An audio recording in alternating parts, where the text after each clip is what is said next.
jajarannya. Yang saya hormati bapak-bapak, ibu-ibu, jamaah sholat subuh yang insyaallah dimuliakan oleh Allah Subhanahu wa taala. Wabil khusus Ustaz Muhammad Subhan SHI yang selalu semoga diberikan kesehatan oleh Allah Subhanahu wa taala. Marilah kita sama-sama panjatkan puji dan syukur kehadirat Allah Subhanahu wa taala yang telah memberikan rahmat, nikmat serta hidayah kepada kita semua, terutama nikmat iman, Islam dan nikmat sehat, sehingga pada pagi hari ini kita masih bisa berkumpul di tempat ini dalam rangka untuk thalabul ilmi. Salawat dan salam mudah-mudahan dilimpahkan kepada junjungan kita Nabi Agung besar Muhammad sallallahu alaihi wasallam sebagai suri tauladan kita sebagai umat Islam. Bapak-bapak, ibu-ibu, jemaah Masjid Umar bin Khattab, pada kajian hari ini dengan tema Ma'rifatullah, mengenal Allah ya, yang akan disampaikan oleh guru kita Ustadz Muhammad Subhan SHI, yang nanti waktunya Ustadz sekitar 1 jam, dilanjutkan 5-10 menit untuk memberi kesempatan kepada jemaah untuk memperdalam kajiannya. Untuk itu, untuk mempersingkat waktu dan tempat, kami persilakan Ustaz.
Assalamualaikum warahmatullahi wabarakatuh.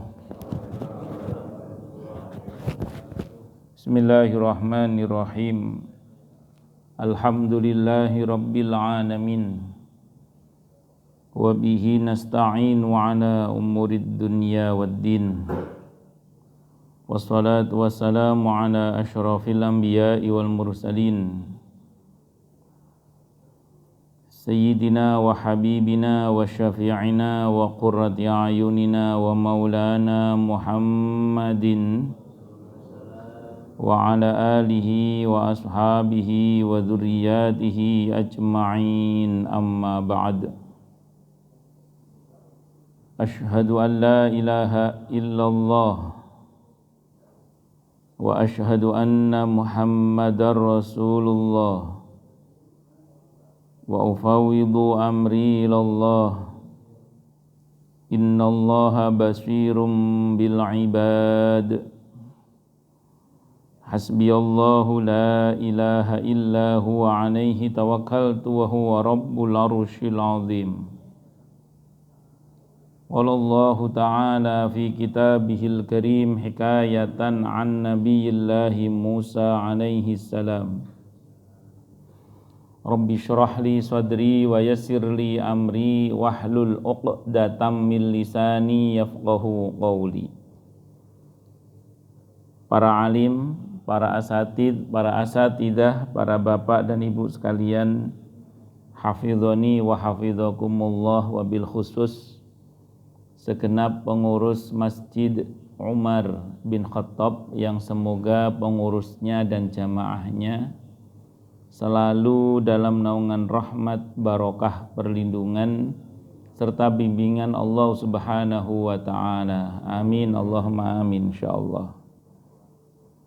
Dan tentu kita doakan juga untuk siapapun di antara kita, orang tua kita, guru-guru kita, pasangan kita, anak cucu kita, kanan kiri kita, saudara-saudara kita yang sedang sakit, semoga Allah anugerahi lekas pulih kembali, sihah wal afiyah kembali, panjang umur yang mubarakah dalam ketaatan kepada Allah dan Rasulnya Muhammad sallallahu alaihi wasallam. Semoga pula Allah anugerahi kita dan mereka semua kekuatan iman, imun dan ekonomi yang berkah. Dan semoga pula Allah anugerahi kita dan mereka semua kekuatan kesabaran yang berlipat-lipat, rasa syukur yang luar biasa kepada Allah Subhanahu wa taala, hingga Allah anugerahi kita semua ampunannya, pemaafannya, keberkahan darinya serta ridhonya. Amin Allahumma amin insyaallah. Pertama-tama marilah kita haturkan puja dan puji syukur kita ke hadirat Allah Subhanahu wa taala dengan berucap alhamdulillah. Mudah-mudahan dengan hamdalah ini, matur nuwun nggih, jazakallahu khairan. Mudah-mudahan dengan hamdalah ini nikmat dari Allah untuk kita ditambah. Karena Allah telah berjanji dalam Al-Quran di surah Ibrahim ayat 7, A'udzu billahi samii'il 'aliim minasyaitonir rajim. Wa idz adzana rabbukum la in syakartum la azidannakum wa la in kafartum inna 'adzabi lasyadid. Jadi kalau kita bersyukur, sungguh nikmat dari Allah untuk kita ditambah. Dan kalau kita kufur, kita diingatkan oleh Allah akan siksanya yang sangat pedih. Ini janji Allah, dan janji Allah dalam Al-Quran itu la raiba fi, tidak ada keraguan di dalamnya. Di antara tafsir la raiba fi adalah siapapun yang mengamalkan isi Al-Quran dengan keimanan dan keyakinan, maka Allah akan tunjukkan kebenaran Al-Quran itu kepadanya, hingga tiada lagi keraguan dalam hatinya. Salawat dan salam semoga tercurah limpahkan untuk junjungan kita Nabi besar Muhammad sallallahu alaihi wasallam. Semoga kita semua diakui sebagai umat beliau. Amin Allahumma amin insyaallah. Dan saya wasiatkan untuk diri saya sendiri dan Anda semua agar kita semua terus berusaha untuk meningkatkan ketakwaan kita kepada Allah Subhanahu wa taala. Karena dengan takwa itulah kita bisa memperoleh derajat yang sangat tinggi dengan sesungguhnya di hadapan Allah Subhanahu wa taala. Hal ini didasarkan kepada firman Allah Subhanahu wa taala dalam Al-Qur'an di surah Al-Hujurat ayat 13. A'udzu billahi samii'il 'aliim minasyaitonir rajim. Ya ayyuhan nasu inna khalaqnakum min dzakarin wa untha waja'alnakum syu'uban wa qabaila lita'arafu inna akramakum 'indallahi atqakum al-ayah. Wahai manusia, sesungguhnya kami telah menciptakan kalian dari seorang laki-laki dan seorang perempuan, berkembang menjadi bersuku-suku dan berbangsa-bangsa agar kalian saling mengenal. Sesungguhnya yang paling mulia di antara kalian di sisi Allah adalah yang paling bertakwa. Allah juga berjanji akan memberikan bonus bagi siapapun yang sungguh-sungguh bertakwa kepada Allah, berupa solusi atau jalan keluar dari setiap masalah yang dia hadapi, dan Allah juga berjanji akan memberinya rizki dari arah yang dia tidak duga sebelumnya.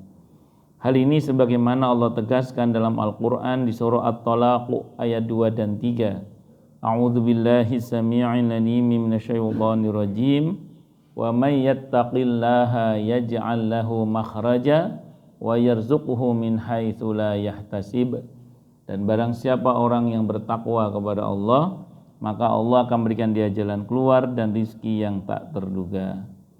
Para jamaah sekalian, Bapak Ibu sekalian, hafizani wa hafizakumullah, nama dan sifat Allah yang insya Allah akan kita bahas pada subuh kali ini adalah nama dan sifat Allah Al-Alimu. Al-Alim atau Al-Alimu secara umum diterjemahkan dengan yang maha mengetahui. Jadi Al-Alimu adalah zat yang maha mengetahui. Kata Al-Alimu, Al-Alim ini terambil dari akar kata ilmun, yang menurut pakar-pakar bahasa Arab berarti menjangkau sesuatu sesuai dengan keadaannya yang sebenarnya. Jadi menjangkau sesuatu sesuai dengan keadaannya yang sebenarnya.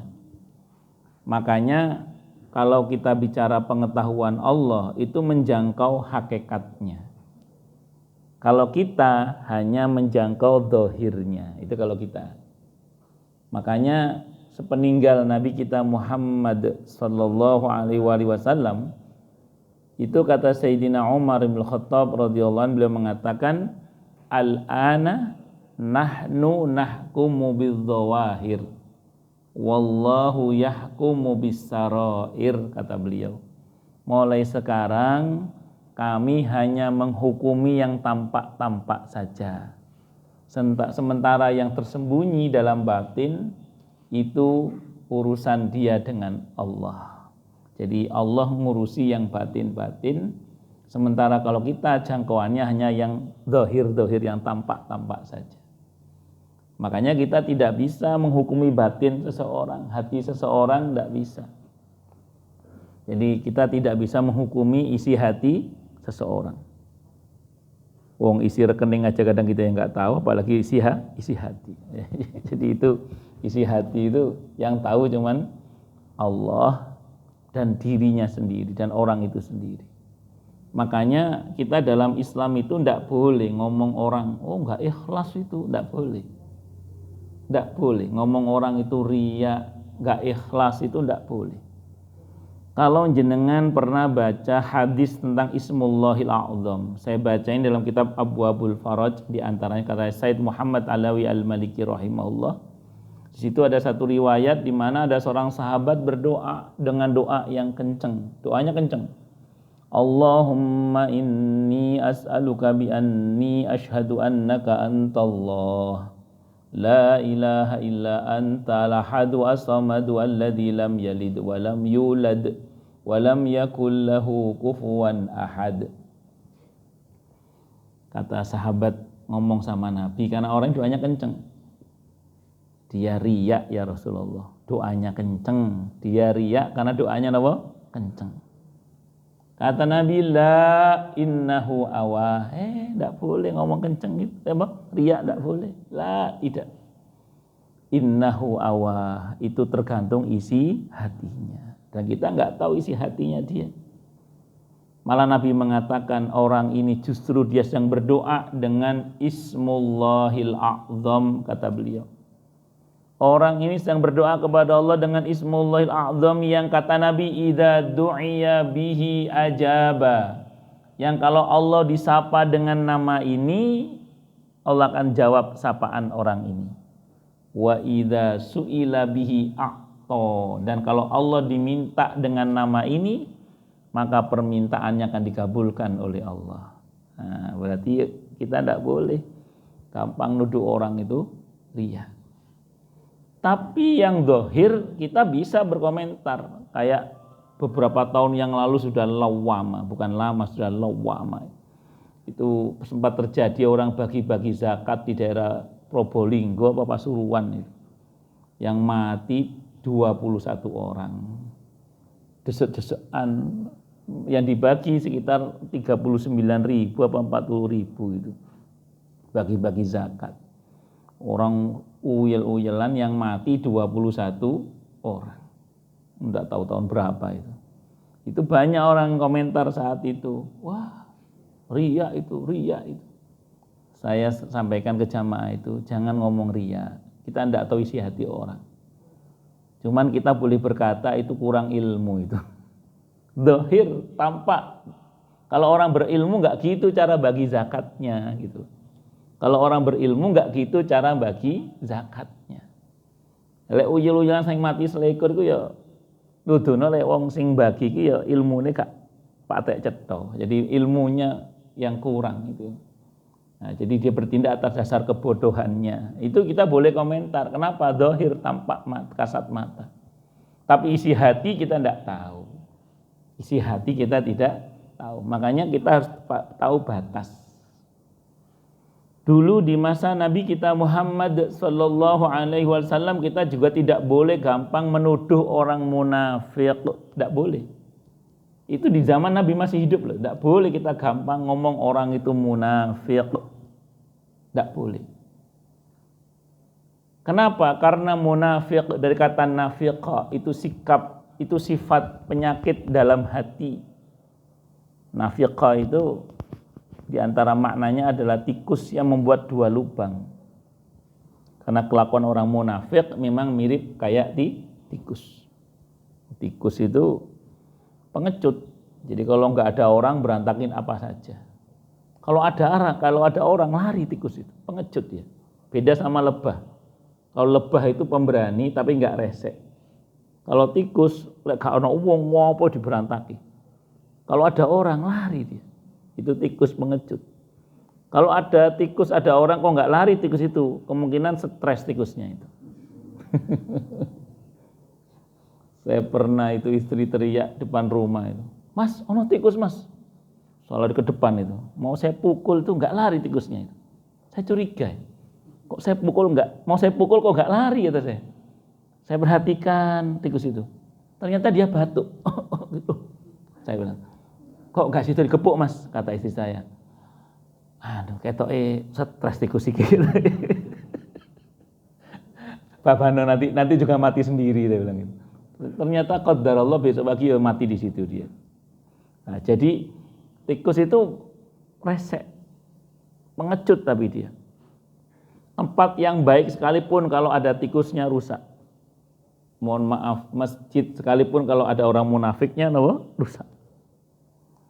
Pesantren sekalipun kalau ada orang munafiknya ya rusak. Makanya kalau mau nerima mantu, mau nerima besan hati-hati. Takutnya nanti memasukkan tikus ke dalam rumah kita. Nauzubillah min syarri dzalik. Ya tentu kita doakan ya, semoga anak cucu kita Allah anugerahi pasangan yang solih untuk yang perempuan, yang laki-laki diberi jodoh yang solihah, amin insyaallah, yang qurratu a'yun, yang bisa yang bisa saling membahagiakan dunia akhirat. Amin Allahumma amin insyaallah, mudah-mudahan. Wis kadung piye Ustaz? Jadi tungakno mantan uga sing wis kadung istrinya jadi solihah, suaminya jadi soleh dan qurratu ayun. Amin Allahumma amin insyaallah. Kita semua punya besan-besan yang solihah juga. Amin Allahumma amin insyaallah, mudah-mudahan. Wis kadung ya ditungakno mantan uga besane jadi besan sing solihah. Amin Allahumma amin insyaallah. Itu seperti itu. Pun lanjut. Nah, kita tidak boleh di masa Nabi nuduh, wah orang itu munafik. Kenapa? Begini. Pada saat dilaporkan kepada Nabi tentang kemunafikan tokoh munafik namanya Abdullah bin Ubay bin Salul. Karena Abdullah bin Ubay bin Salul itu di depan Nabi sama di belakang Nabi itu sikapnya beda. Dilaporkan kepada Nabi tentang kemunafikannya, Nabi tidak langsung percaya. Karena memang kita nggak boleh. Nabi tabayun kepada Abdullah bin Ubay bin Salul itu. Ternyata dia mengatakan, saya tidak seperti yang diceritakan orang itu ya Rasulullah. Tapi kemudian turun ayat yang memberitakan tentang kemunafikannya. Di situ Nabi baru percaya. Jadi setelah Allah yang memberitahukan kemunafikannya, baru Nabi percaya. Sebelumnya Nabi nggak mau langsung percaya, karena Nabi itu orangnya husnudzonnya full. Nah, namun Nabi memberitahukan kepada kita tentang tanda-tandanya. Nah, kalau kita ketemu sama orang yang suka bohong, kalau janji suka mengingkari, kalau dipercaya dia khianat, nah ini harus hati-hati. Ini tanda-tanda kemunafikan ada pada orang itu. Menetapkan dia munafik tunggu dulu, tapi tanda-tanda sudah ada harus hati-hati. hati. Itu aja sebenarnya. Nah, makanya perihal ikhlas juga tadi saya katakan, ikhlas itu kalau kata Ibnu Rajab Al-Hambali, itu rahasia antara Allah dengan hamba itu. Ikhlas itu rahasia antara Allah dengan hamba itu, di mana seseorang tidak tahu hakikat seseorang ikhlas atau tidak kecuali Allah, bahkan para malaikat pencatat amal. Para malaikat pencatat amal, malaikat hafadhah, itu bahkan tidak tahu loh hakikat orang itu ikhlas atau tidak ikhlas. Saking rahasianya ikhlas itu hanya diketahui oleh Allah dan pelakunya itu sendiri.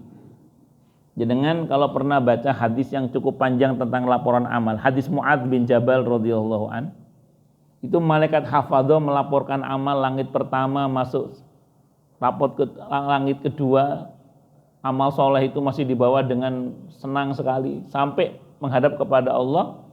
Sampai di hadapan Allah ternyata disortir beberapa amal, ditolak, padahal dilaporkan sebagai amal soleh, ternyata oleh Allah ditolak. Kenapa? Karena ini tidak ikhlas.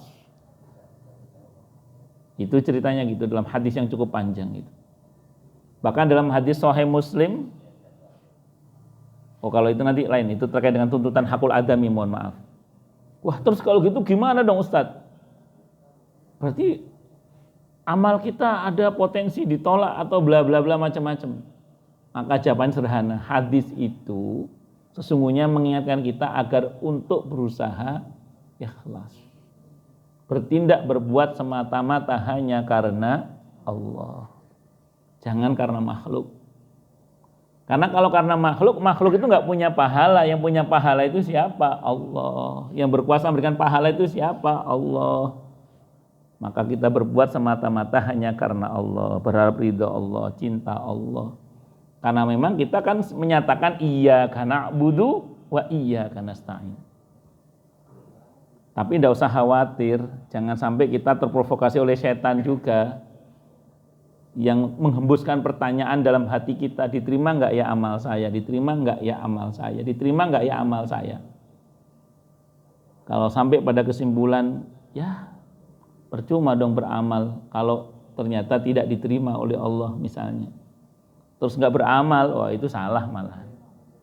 Maka ada seorang ulama namanya Abil Hasan Asyadili rahimahullah, beliau mengatakan kurang lebih kalau setan menggoda kamu dengan pertanyaan apakah amal saya diterima oleh Allah atau tidak, maka jawab saja begini, kata beliau, saya yakin amal saya diterima oleh Allah bukan karena kebaikan saya, tapi karena maha baiknya Allah. Ya jauh gitu aja, daripada nanti kita ragu-ragu malah kemudian mengambil kesimpulan tidak beribadah malah tambah salah. Mending kata beliau sudah yakini saja bahwa amal kita pasti diterima oleh Allah bukan karena baiknya kita, tapi karena maha baiknya Allah. Fokus pada menatap maha baiknya Allah, jangan menatap baiknya kita. Kalau menatap baiknya kita, siapalah kita, namanya ujub, bangga diri namanya itu. Tapi kalau kita menatap maha baiknya Allah, itulah yang benar. Kita menatap maha baiknya Allah. Tobat saya diterima apa enggak ya? Udah yakin saja bahwa tobat kita diterima oleh Allah bukan karena baiknya kita, tapi karena maha baiknya Allah. Itu satu dulu tapi belum selesai. Yang kedua, karena kita manusia yang penuh dengan kekurangan, hendaklah terus belajar guna memperbaiki amal dan tobat kita. Nah itu terus belajar. Wong mujahadah itu direspon kok oleh Allah. Kita mau berusaha belajar terus, latihan terus, beribadah terus, tobat terus, itu kan mujahadah itu. Itu direspon kok oleh Allah dengan respon yang lebih baik asal kita mau berusaha. Allah berfirman dalam Al-Quran di surah Al-Ankabut surah ke-29 ayat 69 itu, walladzina jahadu fina lanahdiyannahum subulana, dan orang-orang yang mau berjuang untuk mencapai keridhaan kami, sungguh kami akan antarkan dia ke jalan-jalan yang buat dia sampai kepada kami dengan selamat. Jadi jangan khawatir, kalau kita mau bersungguh-sungguh Allah jamin akan dibantu oleh Allah untuk sampai kepada Allah dengan selamat. Al-Ankabut ayat 69. Bahkan dalam hadis hadisnya Bukhari diantaranya, hambaku mendekat kepadaku sejengkal aku akan mendekat kepadanya sehasta. Hambaku mendekat kepadaku sehasta, aku akan mendekat kepadanya sedepa. Hambaku mendekat kepadaku sambil berjalan, aku akan mendekat kepadanya sambil berjalan cepat. Artinya apa? Semua aksi baik kita menuju kepada Allah mengundang reaksi yang lebih baik dari Allah. Jadi pertama apa? Yakini amal kita diterima oleh Allah bukan karena baiknya kita, tapi karena maha baiknya Allah. Itu satu. Kemudian yang kedua, sadari kita ini makhluk yang penuh kekurangan, makanya harus terus belajar, terus mujahadah, insya Allah. Dan jangan khawatir disambut oleh Allah dengan sambutan yang lebih baik. Karena Allah maha tahu siapa yang sungguh-sungguh menuju kepadanya dan siapa yang tidak mau menuju kepadanya. Allah maha tahu. Nah, kita semua dalam perjalanan menuju kepadanya dengan sungguh-sungguh, maka Allah akan bantu kita insya Allah dengan bantuan yang sudah dipastikan oleh Allah sendiri. Asal kita sungguh-sungguh. Itu seperti itu. Terus kita dihibur dengan doa kalau kita iftiros di sholat itu loh. Kan ada kata-kata apa? Rabbighfirli warhamni wajburni. Apa artinya wajburni itu? Ya Allah, tutupilah kekuranganku. Namanya manusia pasti ada kurang-kurangnya. Nah, Allah itu Al-Jabbar, zat yang maha menutupi kekurangan hamba-hambanya. Bahkan ada ulama yang mengatakan Allah itu kan Asy-Syakur. Asy-Syakur itu diantara terjemahan bahasa Jawanya Allah kang mohon rimake. Jadi Allah yang maha menerima bahkan kekurangan hamba-hambanya.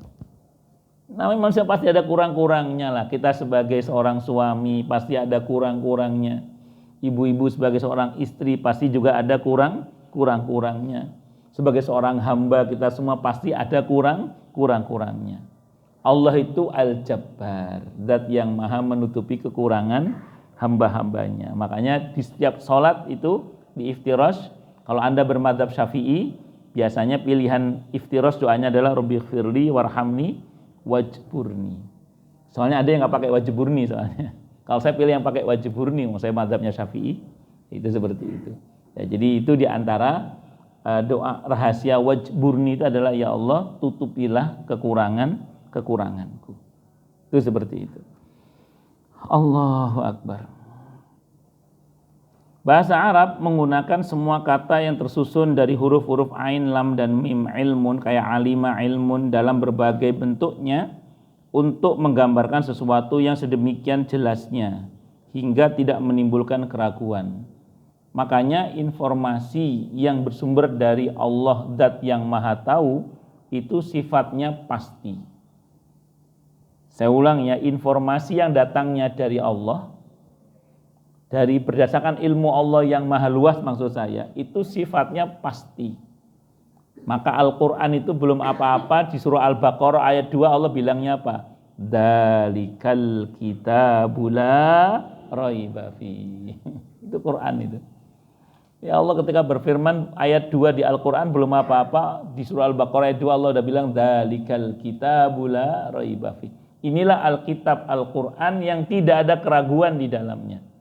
Yang tidak ada keraguan di dalamnya itu di antara tafsirnya kata para ulama, siapapun ini tantangan terbuka yang mengamalkan isi Al-Quran dengan keimanan dan keyakinan, maka Allah akan tunjukkan kebenaran Al-Quran itu kepadanya hingga tiada lagi keraguan dalam hatinya. Di samping kalau ada yang ragu, Allah tantang langsung di Al-Quran juga ayat surah Al-Baqarah 23, 24 itu. Kalau misalnya ada yang tidak percaya, ada yang ragu pada isi Al-Quran, Allah kasih tantangan terbuka. Sejak 15 abad yang lalu sampai hari kiamat tantangan ini terbuka ini. Di Al-Baqarah ayat 23, 24. Apa itu tantangannya? Wa in kuntum fi raibim mimma nazzalna ala abdina fa'tu bisuratim mim mislih wad'u syuhada'akum min dunillahi in kuntum shadiqin.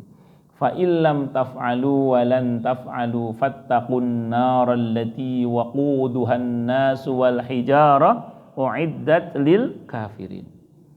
Kata Allah, ya wis kalau bahasa kita, kalau kamu nggak percaya sama isi Quran yang aku turunkan pada hambaku Muhammad, wis gini aja lah kalau bahasa kita.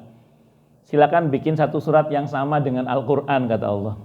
Silakan panggil pakar-pakarmu, ahli-ahlimu selain Allah untuk membantu kamu bikin satu surat yang sama dengan Al-Quran. Saat itu bangsanya abu-abu ini, Abu Jahal, Abu Lahab minus Abu Jandal ya. Itu saat itu mendatangkan Musailamah Al-Kadzab itu diantaranya untuk bikin satu surat yang sama dengan Al-Quran. Dan Allah bilang apa? Tidak bisa, kata Allah. Dan tidak akan pernah bisa, kata Allah. Tidak bisa dan tidak akan pernah bisa, kata Allah. Dan sejarah mencatat, ini sudah beberapa kali dicoba dijabanin ini seperti ini, tapi tidak bisa, kata Allah. Dan tidak akan bisa, kata Allah. Nah, kalau bahasa kasarnya, lek wis rumangsa gak iso mbok ya wedi awakmu iku, mbok ya takut kamu itu terhadap neraka yang bahan bakarnya manusia dan batu. Nah, itu tantangan terbuka itu dari Al-Quran sejak diturunkannya pokoknya sampai hari kiamat. Monggo yang nggak percaya silakan bikin satu surat yang sama dengan Al-Quran. Terus kurang ngopo. Makanya informasi yang dari Al-Quran itu sifatnya pasti itu. Pasti gitu. Tidak ada yang nggak pasti. Kenapa? Karena bersumber dari ilmu Allah yang sifatnya apa? Pasti. Itu seperti itu.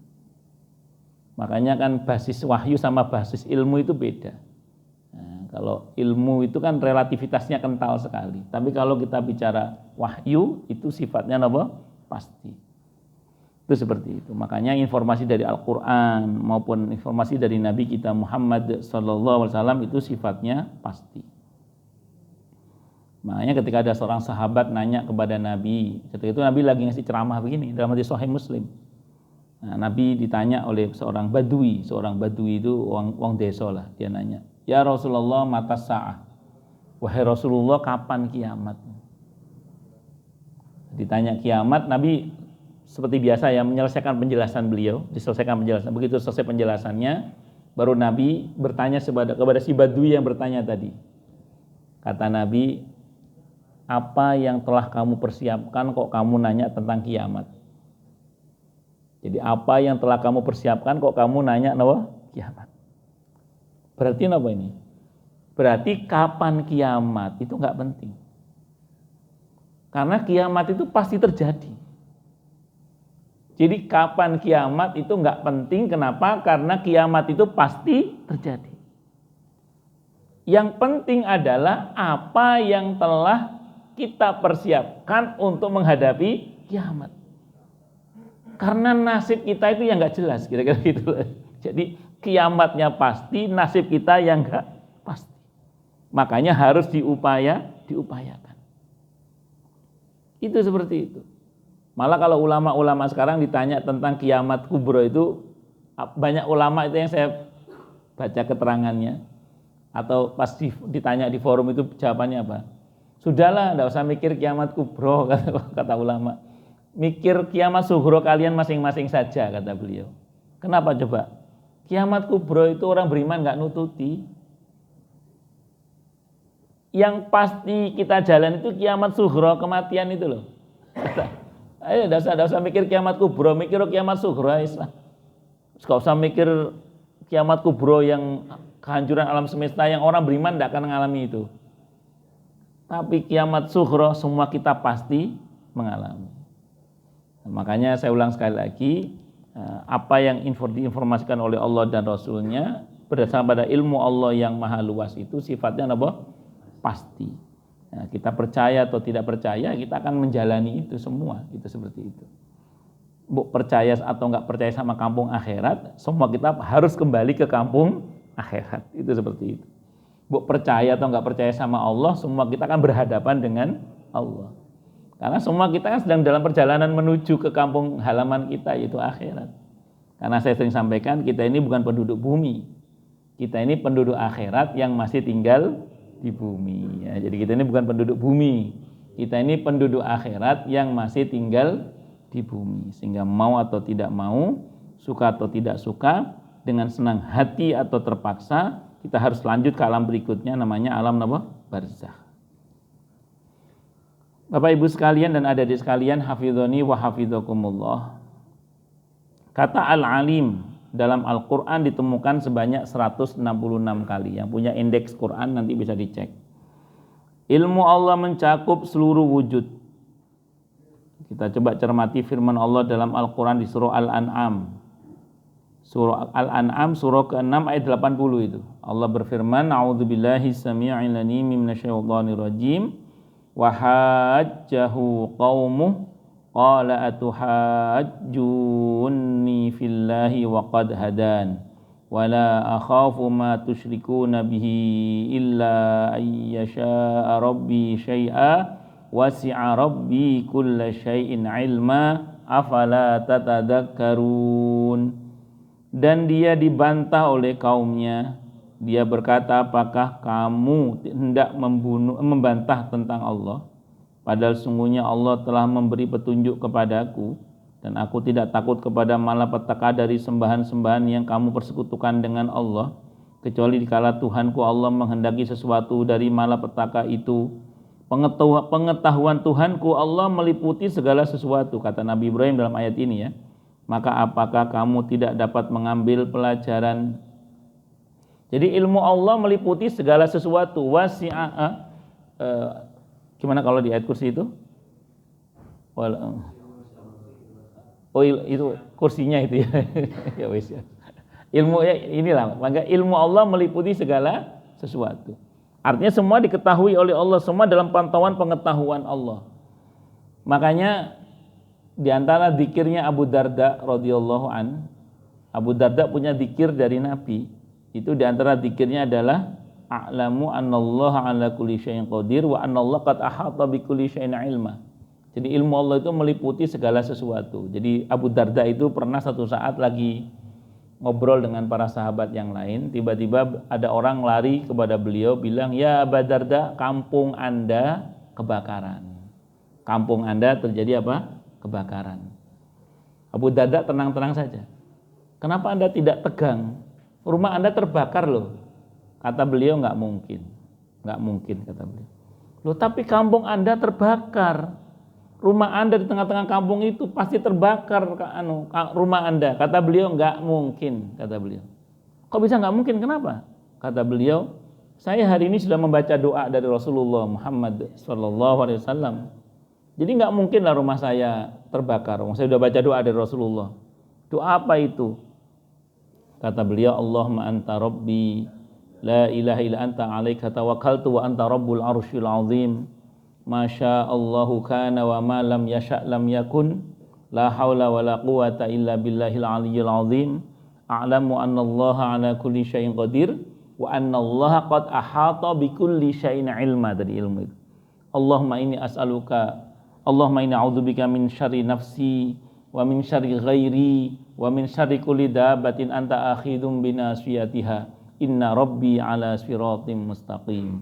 Akhirnya diparani itu kampungnya terbakar betul, kecuali rumah Abu Darda radhiyallahu anhu. Itu barokah membaca doanya Nabi kita Muhammad sallallahu alaihi wasallam. Nah, di antara doa itu ada kata-kata wa annallaha qad ahata bi kulli syai'in ilma. Ilmu Allah meliputi segala sesuatu. Jadi kalau kita baca doa itu seolah-olah kita berharap kepada Allah agar kita ini dipantau oleh Allah secara khusus, diawasi oleh Allah secara khusus, sehingga kita diselamatkan oleh Allah Subhanahu wa ta'ala.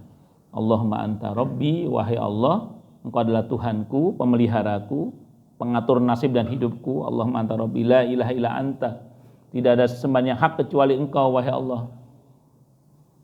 Alaika tawakkaltu, atasmu lah ya Allah, hanya kepadamu lah ya Allah aku bertawakal, berserah diri.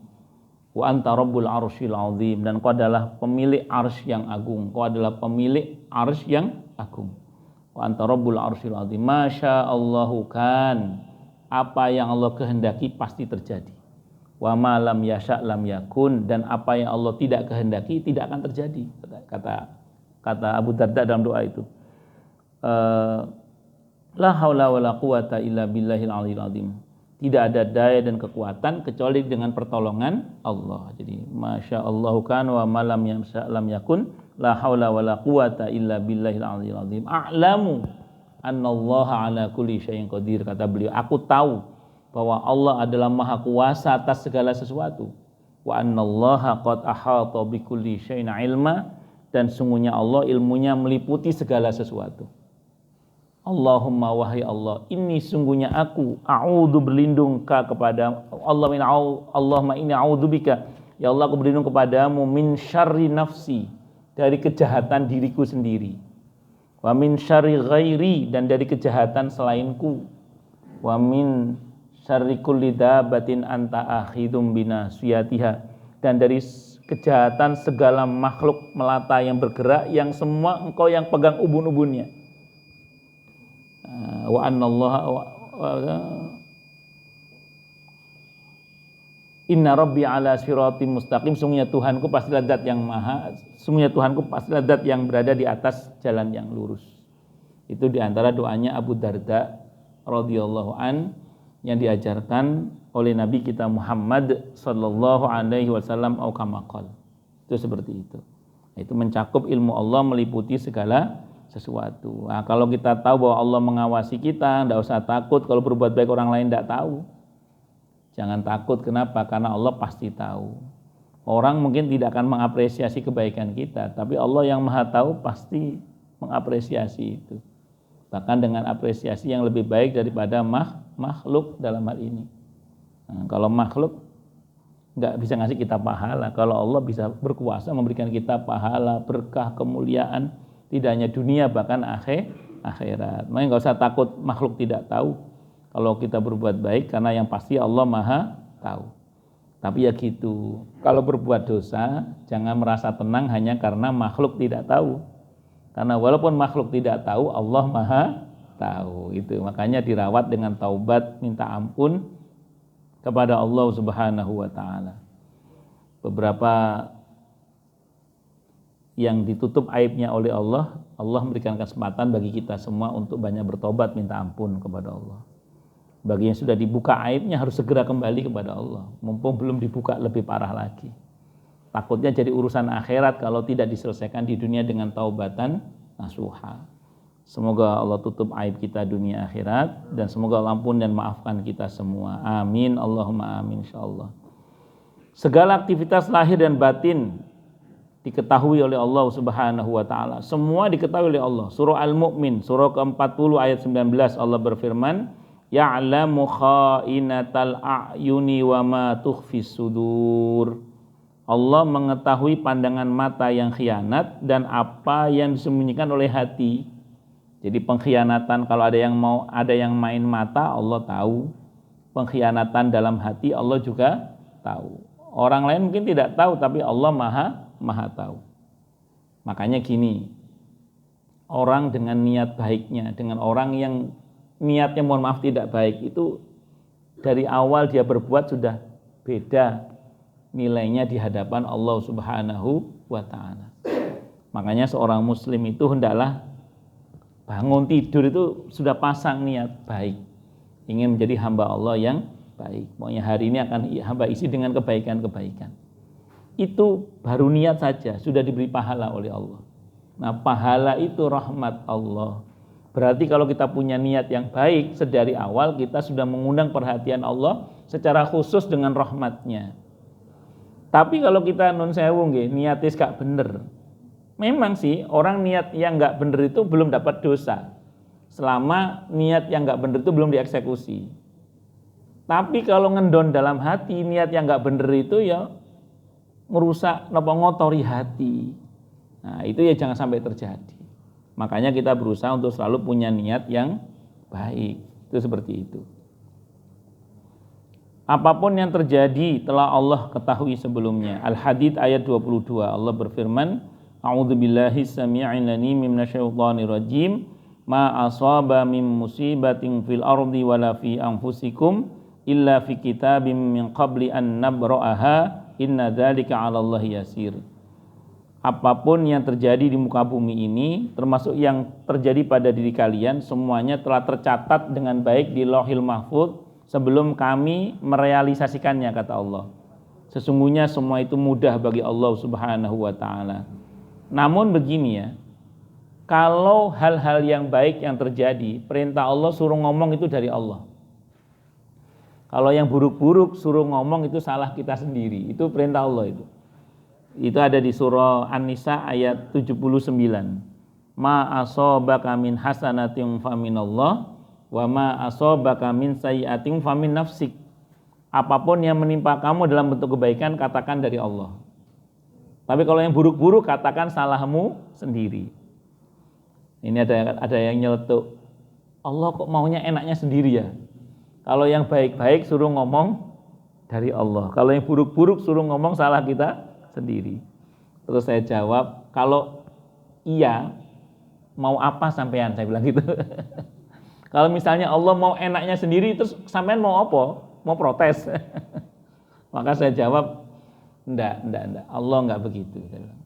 Ini untuk kebaikan kita sendiri sebenarnya. Jadi kalau yang baik-baik, suruh ngomong dari Allah supaya kita enggak sombong. Supaya kita bersyukur kepada Allah. Kenapa? Karena kita ngerasa ini dari Allah. Kalau kita bersyukur, apa yang terjadi? Nikmat ditambah. Tadi surah Ibrahim ayat 7. Nah, terus kalau yang buruk-buruk suruh bilang salah kita sendiri. Itu supaya kita nggak suudzon sama Allah. Karena suudzon sama Allah itu buruk bagi kita. Terus kalau kita ngerasa kita yang salah, kita akan berusaha memperbaiki diri. Sehingga akan terjadi perbaikan diri. Itu lebih baik bagi kita daripada kita sibuk menyalahkan selain diri kita. Dalam arti sibuk, apalagi sampai berani menyalahkan takdir tambah salah. Itu seperti itu. Makanya saya ulang, Allah nggak mungkin salah. Yang mungkin salah itu siapa? Kita. Kalau harus ada yang dikoreksi, bukan Allah tapi kita. Itu rumus dasarnya itu. Jadi apapun yang terjadi pada kita dalam kebaikan katakan dari Allah. Kalau yang buruk-buruk katakan itu dari diri kita sendiri. Sebagai Al-Alim, Allah mengetahui segala sesuatu tanpa batas. Ilmu Allah bukan hasil dari sesuatu, tapi sesuatu itulah yang merupakan hasil dari ilmu Allah. Ilmu Allah tidak berubah dengan perubahan objek yang diketahuinya, dan karenanya tidak ada proses kebetulan dalam skenario Allah. Jadi gini ya, satu hal yang perlu kita ketahui adalah bahwa Allah itu Al-Haq, zat yang maha benar dan tidak pernah berubah. Sering orang berkata begini ketika kita bicara pertolongan Allah, misalnya untuk Nabi Musa, untuk Nabi Yunus dan lain-lain. Itu sering kali orang berkata, itu kan dulu. Itu kan dulu zamannya para nabi. Itu dulu zamannya para wali. Itu dulu banyak orang-orang soleh. Terus kalau sekarang kan lain. Ya, maka kita jawab, iya, dulu sama sekarang memang lain. Tapi dulu dan sekarang Tuhannya itu sama. Saya bilang. Iya, jadi dulu sama sekarang memang lain. Keadaannya kan lain toh nyatanya. Tapi dulu dan sekarang Tuhannya sama. Siapa? Allah. Dan Allah tidak pernah berubah. Sebagaimana dulu Allah berkenan memberikan pertolongan kepada hambanya, maka sekarang pun juga sama. Saya bilang. Maka jangan terus kita mengatakan itu kan dulu tuh. Makanya ketika para sahabat diceritai oleh Nabi tentang Nabi Yunus alaihissalam, ini saya baca dalam kitab Ad-Da' wa Dawa Ibnu Qayyim al-Jauziyah rahimahullah. Saya baca dalam kitab Abu Abul Farad Said Muhammad Alawi al-Maliki rahimahullah. Saat itu Nabi menceritakan tentang Nabi Yunus yang diselamatkan oleh Allah berkat tasbihnya, la ilaha illa anta subhanaka inni kuntu minadh dhalimin. Apa kata para sahabat? Itu kan Nabi. Bagaimana dengan kami yang bukan Nabi? Bagaimana dengan kami yang bukan Nabi? Akhirnya Nabi nggak jawab, yang jawab Allah langsung. Itu la ilaha illa anta subhanaka inni kuntu minadh dhalimin. Al-Anbiya ayat 87. 88 Allah bersabda, Allah berfirman, wa kadzalika nunjil mu'minin. Sebagaimana Yunus, kami akan selamatkan pula orang-orang yang beriman yang mau membaca la ilaha illa anta subhanaka inni kuntu minadh dhalimin. Jadi dulu dan sekarang keadaannya mungkin berbeda. Nabi sama kita tentu berbeda. Tapi ingat, dulu dan sekarang Tuhannya siapa? Sama.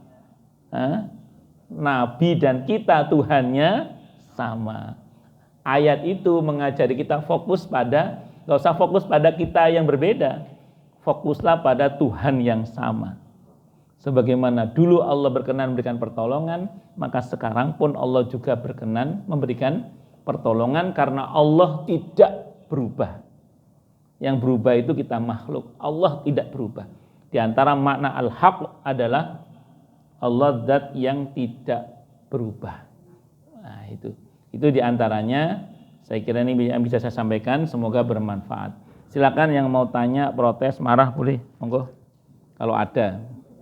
Kalau nggak ada berarti jelas semua atau tidak jelas semua. Assalamualaikum warahmatullahi wabarakatuh. Monggo, Pak. Iya, Pak. Di awal kita berdoa bahwa semoga kita diakui sebagai umat Muhammad. Betul. Apa ciri-ciri kalau ada yang tidak diakui ini? Bagus. Yang kedua mengenai tadi bahwa Allah itu pasti akan Nggih. Nggih.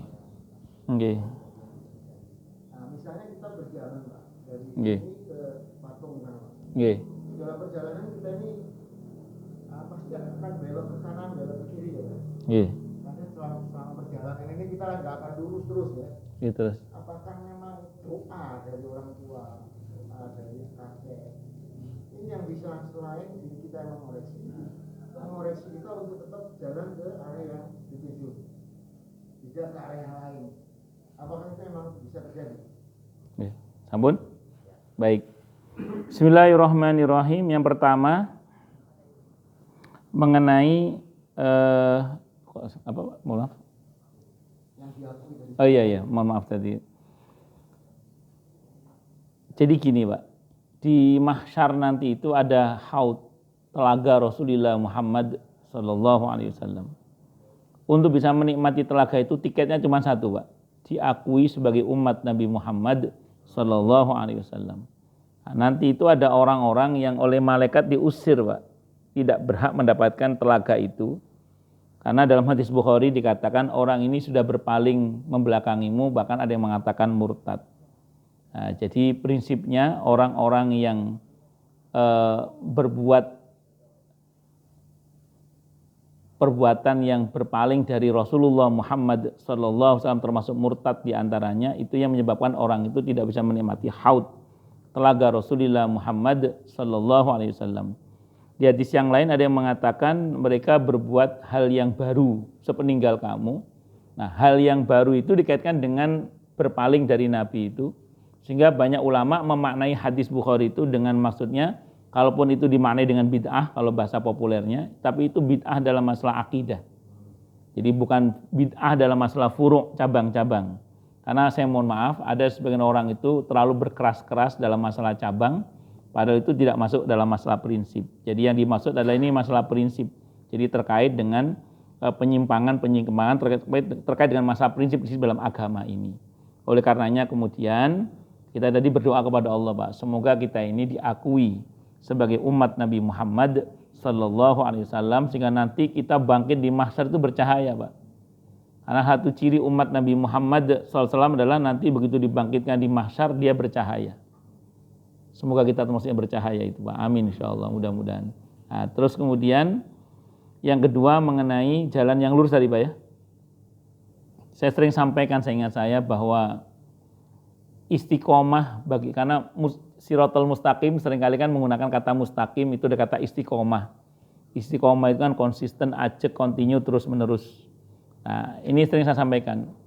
Istiqomah dalam konteks kekitaan sebagai manusia itu tidak sama istiqomahnya malaikat dan para nabi dan rasul. Kalau para malaikat konsistennya betul-betul lurus, Pak. Gak mencang-mencong malaikat itu. Para nabi dan rasul malah tambah meningkat terus. Jadi tidak ada nabi turun itu tidak ada imannya. Yang ada naik terus itu kalau nabi. Nabi itu adanya tambah baik. Tidak ada nabi turun, tidak ada. Yang ada tambah baik, itu kalau nabi. Nah, kita manusia biasa ini nggak begitu, Pak. Kita ini kadang naik turun, kadang putus, kadang bengkong, ya kadang jatuh, kadang kotor. Jadi istiqomah kita itu yang penting ini, Pak. Begitu putus sambung lagi, bengkong lurus lagi, jatuh bangun lagi, kotor mandi lagi. Itu kita. Seperti tukang sapu ketika menyapu itu dengan keyakinan penuh nanti kotor lagi lantai yang dia sapu itu. Tapi kenapa dia terus nyapu? Karena dia butuh bersih. Kita mandi dengan keyakinan penuh nanti ya dekil lagi. Tapi kenapa kok kita terus mandi? Karena kita butuh bersih. Maka perjalanan menuju kepada Allah di surah Al-Balad dianggap seperti Aqobah. Aqobah itu jalan naik gitu loh Pak. Jalan yang pernah trekking atau yang pernah naik gunung atau apa gitu. Nah itu kan pasti jalan naik itu lebih sulit daripada jalan turun. Tergantung turunnya juga sih. Turun kadang jorok angel pisan ya. Kecuali mau glundung. Nah itu kan kadang ya ada jatuh-jatuhnya. Kadang ya ada kotor-kotornya. Kadang ya ada. Yang penting satu nggih.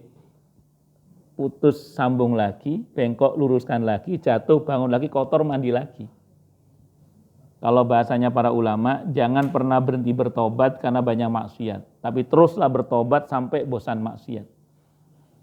Kalau ada seorang ulama, Habib Umar Al-Hafidh rahimahullah, hafizahullah, beliau dalam ceramahnya mengatakan, wahai anak muda, kalau kalian dalam sehari berbuat dosa sampai 100 kali bahkan kata beliau, jangan pernah berhenti bertobat. Jangan hanya karena kalian berbuat dosa sehari 100 kali, lantas kalian tidak lagi bertobat. Terus bertobat. Kenapa? Karena kalian memiliki Tuhan yang mencintai dan sangat menyayangi kalian. Itu kata beliau. Itu perkataan beliau ternyata ada dalilnya Pak. Kan beliau saat itu nggak nyinggung sebuah hadis. Ternyata ada hadisnya. Nanti sekali waktu kalau Bapak, nanti insya Allah kita akan ketemu ya di pembahasan kita pada Al-Ghaffar dan Al-Ghafur. Dan hadisnya ada dalam kitab Riyadhus Shalihin. Suatu saat Nabi ceramah, menjadikan penjelasan pada para sahabat. Kata Nabi gini, tidak dicatat sebagai pendosa seseorang yang sehari berbuat dosa sampai 70 kali, asal dia masih mau beristighfar minta ampun kepada Allah. Nabi tidak dicatat sebagai pendosa seseorang yang sehari berbuat salah sampai 70 kali, asal dia masih mau beristighfar minta ampun kepada Allah. Saat itu di antara pendengarnya Nabi adalah siapa? Abi Dzar Al-Ghifari radhiyallahu anhu. Abi Dzar itu batin Pak, pas dengar ceramahnya Nabi itu batin dia. Batin itu gini kurang lebih ya. Kata Abi Dzar dalam riwayat itu, Abi Dzar mengatakan gini. Masa sih kata beliau, dalam hati beliau itu ngomong, masa sih orang sehari berbuat dosa sampai 70 kali tidak dicatat oleh Allah sebagai pendosa hanya gara-gara dia beristighfar. Kalau bahasa beliau, masa sih? Maca sih gitu. Jadi kira-kira gitu lah. Itu Nabi mengulangi ceramahnya Pak. Demi Allah, Allah akan ampuni dia walaupun Abi Dzar keberatan, kata Nabi. Kan Abi Dzar kan keberatan. Allah tetap akan ampuni dia walaupun Abi Dzar keberatan. Kenapa? Karena Allah nggak sama dengan makhluk. Tapi hadis ini tidak untuk dipakai dalil, kayak ngono aku tak berbuat dosa sehari 70. Bukan itu.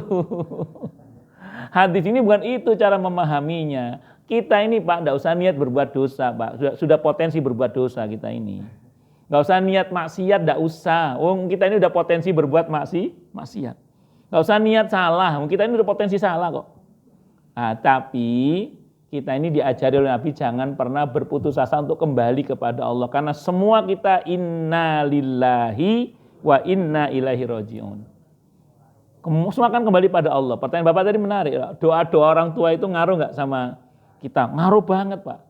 Saya mau ceritain, ini cerita aja ya. Jadi ini fenomena ini. Banyak santri di pesantren itu dulu pinter-pinter, ape-ape. Itu begitu sampai di masyarakat kurang dipakai ilmunya Pak, kurang bermanfaat. Tapi santri sing dablek-dablek itu malah begitu keluar dari pesantren itu malah bermanfaat ilmunya Pak. Di masyarakat itu dipakai. Kiai saya itu cerita, jangan-jangan yang alim-alim itu karena kiainya merasa nggak khawatir jadi jarang didoakan. Sementara santri sing dablek iki ngendrawasi gitu. Jadi kiainya itu oleh ndongakno itu nemen gitu, Pak. Alhamdulillah saya dulu nakal. Jadi kiai saya doakan saya sungguh-sungguh. Nah, sama dengan anak, Pak. Kadang anak sing kecil apik itu malah biasa-biasa saja. Malah sing dablek malah gede-gede malah tadi iya gitu. Itu mungkin barokah dungane wong tuane. Adi tiap malam itu yang dieling anak sing dablek iku Pak ditungakno Pak. Malah sing dablek iku malah sing dadi. Jadi kadang dablek ya ana hikmah juga. Tapi jangan terus sengaja ndablek. Nah, saya sering bilang ke jamaah itu gini, bisa jadi sekarang kita jadi kayak gini nih Mbak. Bisa jadi ya karena dulu kita pas nakal tahu apa ono wong ada orang tua kita atau orang lain yang lihat kita nakal terus ditungakno. Yung tak tungakno di anak sing saleh lelis. Doa bagi pol-polan awakmu iki misalnya gitu. Abdurrahman As-Sudais itu kan nakal dulu Mbak. Itu kan barokah doa ibunya itu. Wah, ibunya mau warak tak dungakno dadi imam Masjidil Haram awakmu. Ya. Jadi beneran dengan izin Allah. Cuma Imam Sudais itu. Ya, saya kira itu Pak nggih. Allah alam bisa bersyukurlah ya dulu yang pernah nakal ya. Alhamdulillah. Aja nakal terus tapi. Lah ya Pak Adian kok di sini bukannya kemarin masih posting makanan kemarin. Kemarin masih posting makanan kok dari sini nih. Pak Trioni ini. Monggo silakan. Yang lain kalau nggak ada berarti jelas semua.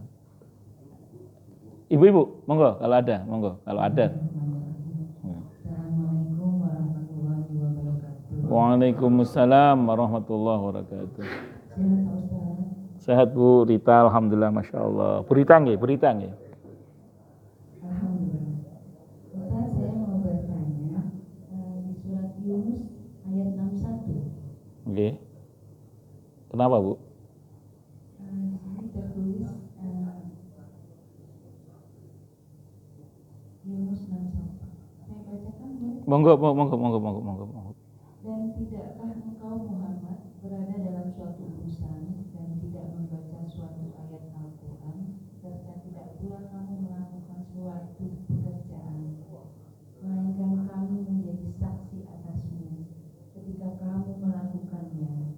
Tidak lengah sedikit pun dari pengetahuan Tuhanmu, biarpun besar-besar. Ya, betul. Baik di bumi ataupun di langit. Betul. Tidak ada sesuatu yang lebih kecil dan yang lebih besar daripada itu, melainkan semua tercatat dalam kitab yang nyata. Betul. Jadi pertanyaan saya Pak Ustaz, Oke. semua yang ada di langit dan di bumi ini sudah tercatat dalam kitab Lauh Mahfuz. Betul. Bahkan rezeki kita pun sudah Betul. Mahfuz, surat Hud ayat 6. Oke. Pertanyaan saya, mohon pencerahannya Pak Ustaz, Oke. karena saya belum sampai ilmunya. Terima kasih. Wassalamualaikum warahmatullahi wabarakatuh. Assalamualaikum warahmatullahi wabarakatuh. Ya, memang hidup ini tinggal menjalani takdir kan. Jadi kita ini hidup ini tinggal menjalani takdir sebenarnya. Itu seperti itu. Jadi kalau Allah berkehendak, ya innama amruhu idza arada syai'an ay yaqula lahu kun fayakun. Mbok alur cerita kita awalnya bagaimana? Kalau yang tertulis di Lauhil Mahfuz bagaimana? Yang terjadi yang di Lauhil Mahfuz itu. Karena masya Allah kana wa ma lam yasha' lam yakun. Apa yang Allah kehendaki itulah yang akan terjadi, dan yang Allah tidak kehendaki tidak akan terjadi.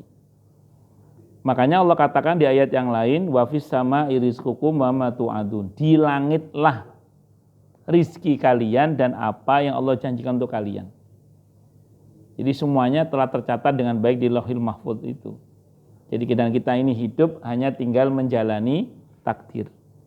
Cuman saya sering bilang kan, kalau ngomong soal takdir harus melihat prakteknya Rasulullah Muhammad Sallallahu Alaihi Wasallam.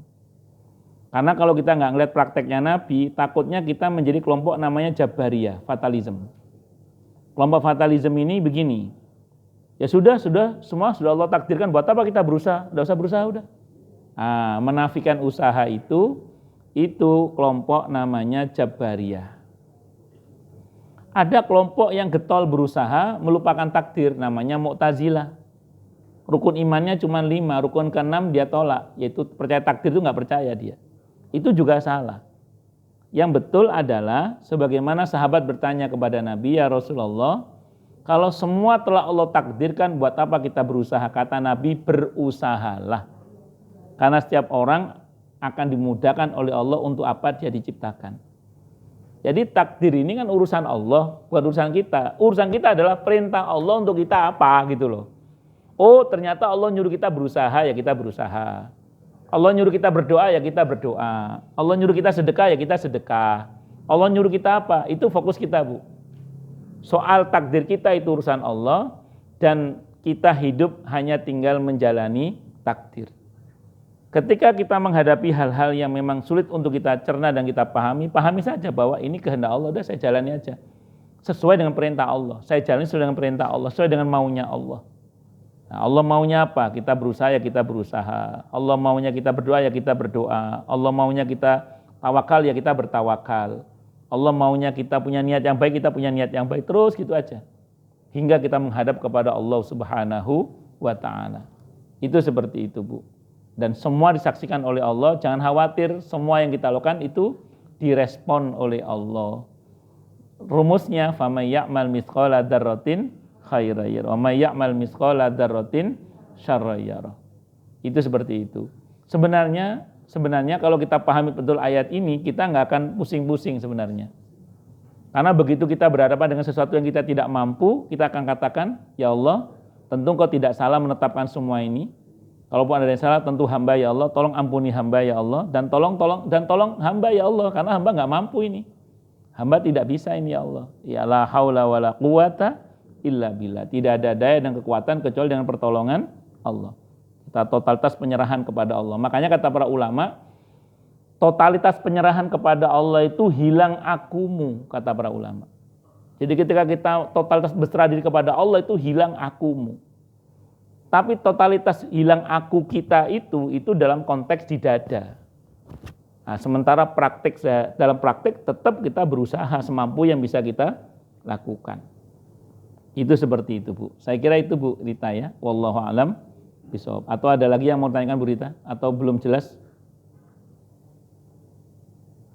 Silakan Bapak-bapak Ibu yang mau bertanya lagi.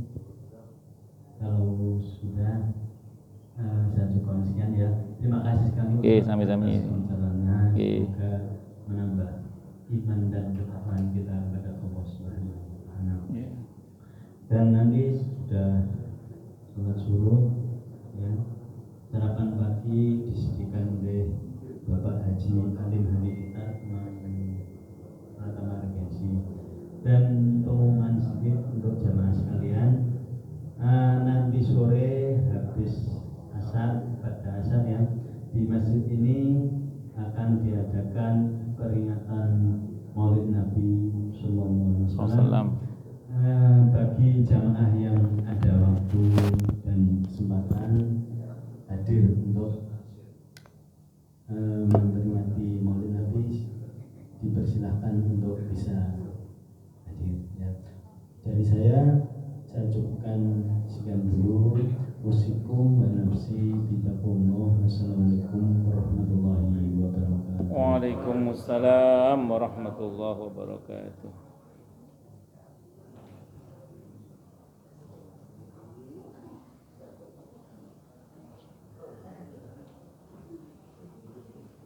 Siap, Alhamdulillah.